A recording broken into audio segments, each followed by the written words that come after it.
ارشد غفار۔ آج میں موجود ہوں بارہ چاہ خانوال کا نواحی علاقہ ہے، جہاں پر گزشتہ رات آپ نے دیکھا ہوگا ایک شخص جو تھا جس کا ذہنی توازن ٹھیک نہیں تھا، الزام لگا کر جس کو بے دردی سے قتل کر دیا گیا۔ ان کے ورثاء، ان کے دوست ہمارے ساتھ موجود ہیں۔ ہم ابھی اسی قبرستان میں موجود ہیں جس کی ابھی تدفین ہوئی ہے، تو اس جگہ پہ موجود ہے۔ ہم ان کے دوستوں سے جانیں گے کہ یہ اس کے بارے میں کیا کہتے ہیں کہ واقعی ان کا ذہنی توازن ٹھیک نہیں تھا اور لوگوں نے جو یہ بے دردی سے اس کو قتل کیا، ان کے بارے میں ان کی کیا رائے ہے۔ السلام علیکم جی۔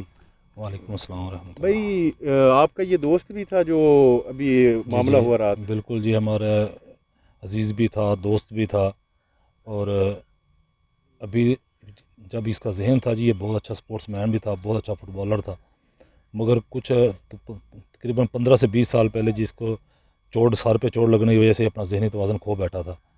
اور یہ یہاں کا ایک بچہ جانتا ہے کہ اس کو اپنا بھی نہیں پتہ۔ اس کو اگر پوچھو گے نا آپ کا نام کیا، وہ شاید اس کو اتنا بھی نہیں پتہ تھا، وہ اپنا نام بھی نہیں بتا سکتا تھا۔ تو اتنا ظلم مذہب کے نام پہ کرنا، اس سے دو مسئلے ہمیں سمجھ میں آ رہے ہیں۔ ایک تو ہمارے مذہب کی انہوں نے بدنامی کی ہے، بہت زیادہ توہین کی ہے، اور دوسرا جو ہمیں دیکھنے میں آیا، وہ سب سے بڑی جو ایسے واقعات کی جو وجہ بن رہی ہے نا، وہ پاکستان میں قانون کے اوپر عمل درآمد نہ ہونا ہے۔ اگر قانون اپنی رٹ جب تک نہیں کرے گا، ایسے پتہ نہیں کتنے واقعات ہوتے ہیں، کتنے گھر اجڑتے رہیں گے۔ اور یہ ہمارے 70 سالہ دور میں ہمارے گاؤں بڑا محبتوں والا یہ گاؤں ہے، اور مذہب کے نام پہ اپنے سب کچھ نچھاور کرنے والا گاؤں ہے۔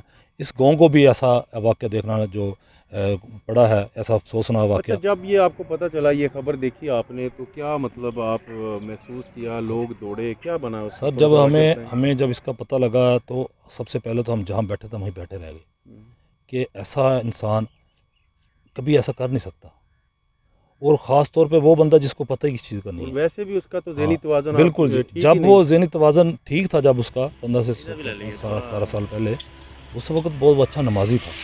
اس کو ہم نے مسجدوں میں دیکھا، وہ کسی کے ساتھ اس کی کوئی شرارت نہیں ہوتی تھی، بڑا پرامن اخلاق والا نوجوان تھا۔ تو اب جب ہمیں اس کے بارے میں یہ پتہ لگا، تو سب سے پہلے تو 5-7 منٹ سمجھ ہی نہیں آئی یہ کیا ہوگا، یہ کتنا بڑا ظلم کر دیا گیا۔ اور ہم اس کے بعد پھر جو اگلا لفظ آیا وہ کہ ہمارے مذہب کے خلاف یہ کیسے لوگ کھڑے ہو گئے، یہ کیسے لوگ، اور اگر ان کو ریاست سزا نہیں دے گی، تو یہ اس کا مطلب ہے کہ یہ جو کوئی ایجنڈے ہیں جو ہمارے مذہب کو بدنام کرنا چاہ رہے ہیں، توہین کرنا چاہ رہے ہیں اس کی، تو یہ پھر کوئی ایسی پروسیس چل پڑا ہے پاکستان میں کہ وہ جگہ جگہ ایسے لوگوں کو شہید کر دیں گے بے دردی کے ساتھ۔ مطلب یہ کہ جب تک قانون پہ عمل درآمد نہیں ہوتا تو یہ واقعات ہوتے رہیں گے، جس طرح گزشتہ واقعہ ہوا یہ سیالکوٹ والا۔ بھائی جان، ہمیں تو اب بھی ہے، ابھی یہ قانون دکھا رہا ہوگا اپنا، پولیس کے ہاتھوں سے نہیں مارا رات، اس کو قانون کے ہاتھ سے لے کے انہوں نے مار دیا، اتنا بڑے ہاں جی، قانون کے ہاتھ سے لے کے مار دیا۔ دوسری بات کہ کہاں پہ قانون ہے سر؟ اب یہ 3-4 دن 2 دن بڑا بلبلا ہوگا، وہ سیالکوٹ واقعے کا بڑا بلبلا ہوا، کیا ہوا؟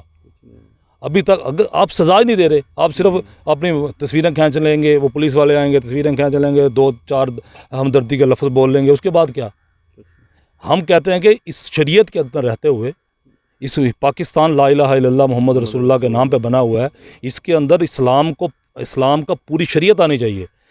انگریز کے قانون سے ہمیں بچاؤ، اور جب اسلام کا قانون آئے اس قانون کے اوپر عمل درآمد کرو، پھر جا کے ایسے واقعات رکیں گے، ورنہ تو ایسے ہوتے رہیں گے، ایسے معصوم بندے پتہ نہیں کتنے قبروں میں جاتے رہیں گے، اور ہم کہتے ہیں کہ معصوم تھا، یہ بالکل معصوم تھا یہ۔ جی، اب ہمارے ساتھ جو مقتول ہے ان کے بہنوئی بھی موجود ہے، ہم ان سے بھی جانیں گے کہ یہ اس بارے میں کیا کہتے ہیں۔ السلام علیکم جی۔ وعلیکم السلام بھائی جان، کس طرح معاملہ کس طرح ہوا؟ آپ کو کیسے پتہ چلا؟ یہ سوشل میڈیا پہ دیکھا آپ نے یا کیا معاملہ ہمیں تب پتہ چلا ہے جب ادھر پولیس پہنچی ہے، صبح 5 بجے مخدوم پور تھانہ کی پولیس پہنچی ہے ہمارے چیئرمین کے پاس۔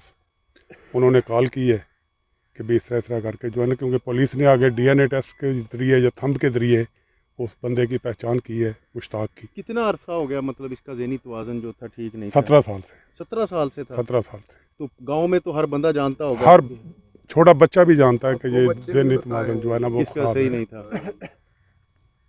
تو کیا کہیں گے اس بارے میں آپ؟ اس بارے میں یہی کہیں گے کہ ایک شریعت کے مطابق ملک میں قانون بنے، تاکہ جو ہے نا کسی دوسرے کو یہ نوبت نہ آئے کہ نہیں تو یہ مائی کے لال جو ماں کے لال ہیں یہ اسی طرح قتل ہوتے رہیں گے۔